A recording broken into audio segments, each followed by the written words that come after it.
오늘도 우리는 고백하면 됩니다.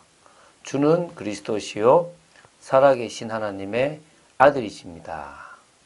이 고백은 하늘 보좌를 움직이는 고백이고, 이 고백은 땅의 모든 것들을 회복하는 고백인 줄로 믿습니다. 하나님의 나라가 임하는 축복을 누리시기 바랍니다. 우리는 하나님의 뜻을 이루는 하나님의 백성들입니다. 하나님의 자녀요, 또 그리스도의 제자입니다. 오늘도 믿음으로 나아가고 말씀 붙잡고 나아가고 복음의 기초를 든든히 세워 나아가는 여러분 되시기를 주 예수 그리스도 이름으로 축원드립니다. 자, 오늘은 마태복음 27장 62절부터 66절 말씀까지를 보도록 하겠습니다. 이제 예수님을 장례를 치르고 나서 이제 다 끝난 줄 알았는데요. 대제사장들과 장로들이, 바리새인들이 빌라도와 같이 또 의논을 하는 부분이 나옵니다. 왜냐하면 예수님께서 살아 계실 때 나는 사흘 만에 부활할 거다라는 이야기를 몇 번 하셨습니다. 그 이야기를 제자들은 잊어먹고 다 도망가 있는데 오히려 믿지 않았던 누구요? 바리새인과 종교 지도자들, 즉 대제사장은요 기억해낸 겁니다. 혹시 모를 그 부활을 막아보려는 몸부림을 쳐는 겁니다. 오늘 그들이 어떤 모습을 했는지, 또 그거 상관없이 주님은 부활하셨다는 사실을 우리는 믿어야 될 줄로 믿습니다. 62절 제가 읽습니다. 그 이튿날은 준비일 다음 날이라 대제사장들과 바리새인들이 함께 빌라도에 모여 이르되, 지금 예수님이 장사 지낸 날은 금요일입니다.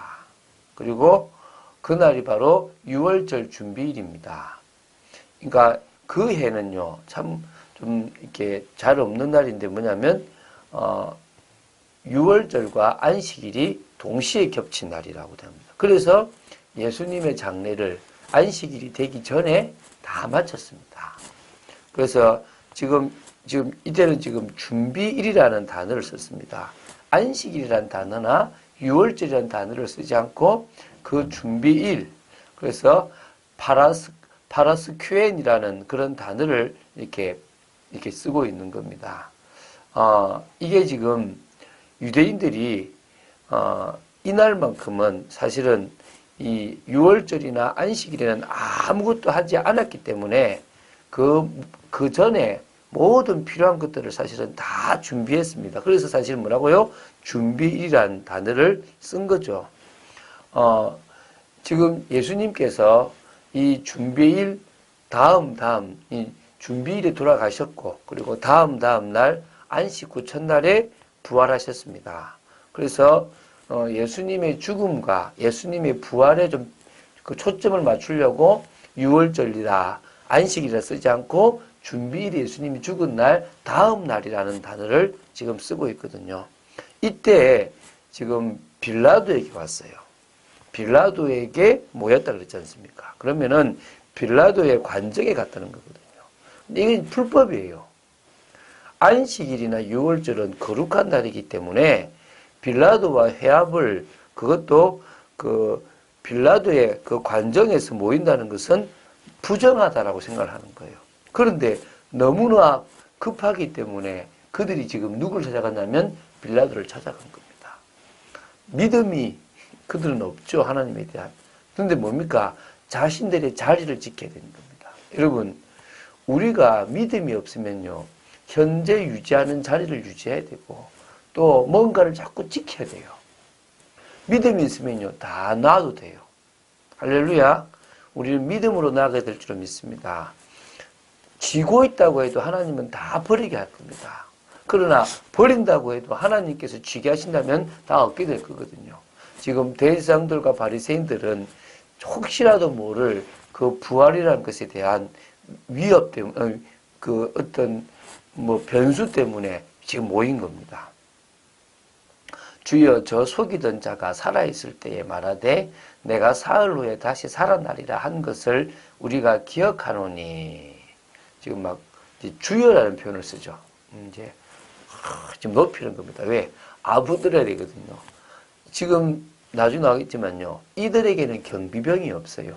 성전을 지키는 경비병은 있을 수 있지만 보통 다른 경비병은 그들에게 주어지지 않습니다. 빌라도가 그 병사를 주지 않으면 안 되거든요. 그래서 찾아가서 뭐냐면 지금 그 이야기를 하는 겁니다. 저 속이던 자, 예수님을 향하여 저 속이던 자가 그런 겁니다. 자기들이 속이던 자고 자기들이 거짓의 자식들인데 지금 뭐하고 있습니까? 예수님 진리이시고 온전하시고 의로우신 그분을 지금 속이던 자라고 지금 속이고 있습니다. 참 이해가 안 되죠. 그러면서 이제 뭐냐면 살아있을 때 뭐라 했냐면 사흘 후에 다시 살아나리라 한 것을 우리가 기억한다. 지금요 제자들도 기억하지 못했다는 거의 지금 못하고 다 지금 그 한 이야기를요 이들은 직접 들었든지 간접적으로 들었든지 그 얘기를 듣고 있어가지고 그걸 끄집어냅니다. 왜 끄집어내겠습니까? 64절이죠.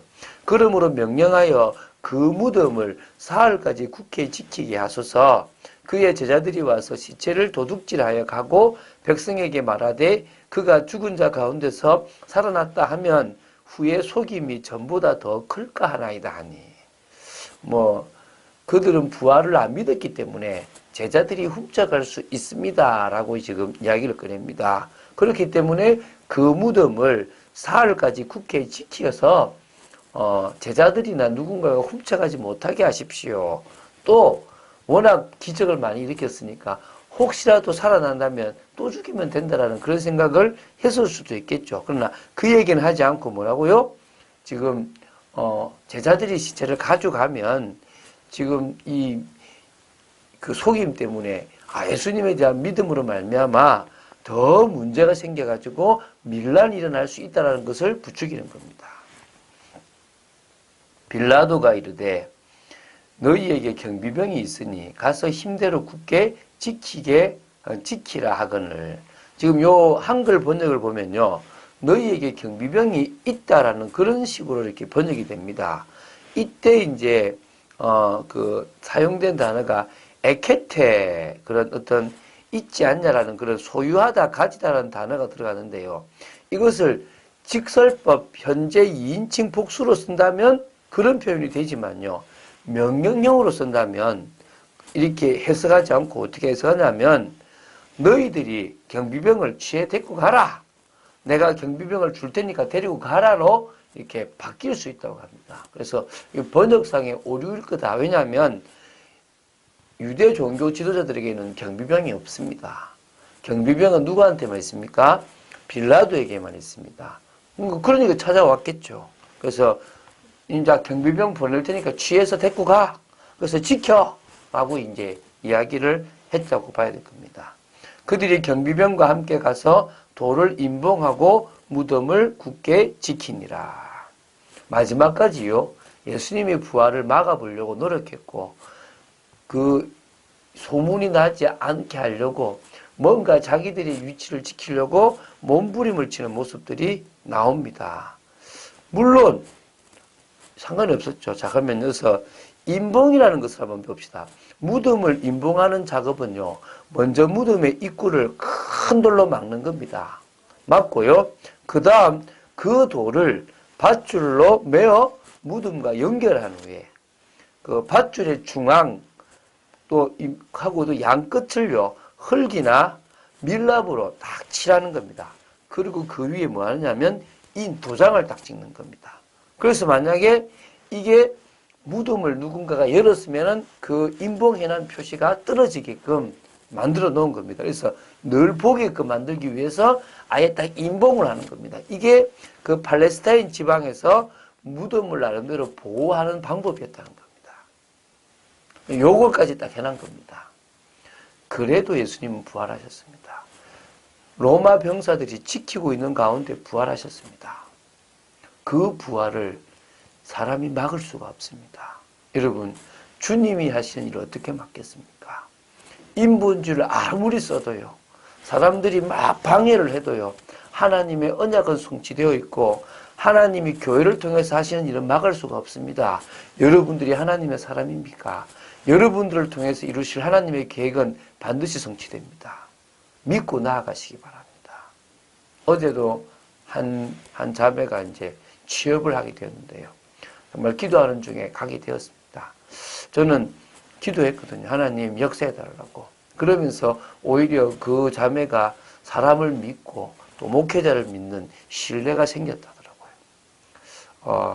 저는요, 우리가 복음 가지고 있다면 가장 인간적인 축복도 누릴 수 있다고 믿습니다. 왜? 우리가 든든히 복음의 기초가 세워지는 만큼 사람을 볼 때 줄 수 있는 메시지도 있고 또 올바른 신앙생활도 할 수 있게 된다고 믿습니다. 그리고 집중할 때 우리의 각인과 뿌리와 체질까지도 바뀐다고 믿습니다.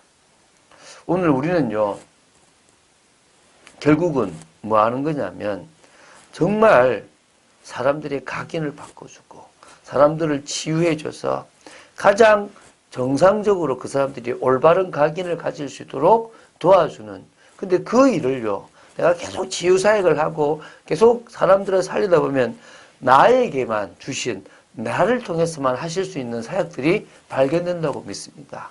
저도 분명히 그것을 조금씩 발견하고 있거든요.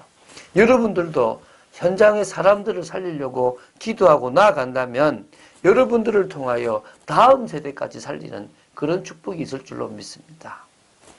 낙심하지 마시고요. 흔들리지 마시고요. 뭐합니까? 내가 아무것도 할 수 없어도 하나님은 나를 통해서 하신다. 하나님의 말씀은 반드시 성취된다. 주님은 부활하신다고 하셨기 때문에 부활하신다. 주님이 말씀하셨기 때문에 세계복음화는 되어진다. 믿음으로 나아간 여러분 되시기를 주 예수 그리스도 이름으로 축원드립니다. 주는 그리스도시요 살아계신 하나님의 아들이심을 고백합니다. 예수님의 부활을 막아보려고 했던 종교 지도자들의 그 노력은 아무런 의미 없어져 버리고 말았습니다. 하나님, 지금도 많은 사람들이 복음을 막고 교회를 막고 하나님의 나라를 막으려고 몸부림치지만 하나님, 그 모든 것들은 하나님 앞에 아무 의미 없음을 고백합니다. 저희들이 믿음으로 나아가고 하나님의 능력을 제한하지 않기를 소원합니다. 믿음으로 나아가며 하나님 나라를 이루는 정말 축복의 사람들로 세워지기를 간절히 소원합니다. 역사하여 주시옵소서. 온전히 말씀 따라 끝까지 믿음으로 도전하는 저희들 되도록 지켜 주시옵소서. 주 예수 그리스도 이름으로 기도드립니다. 아멘.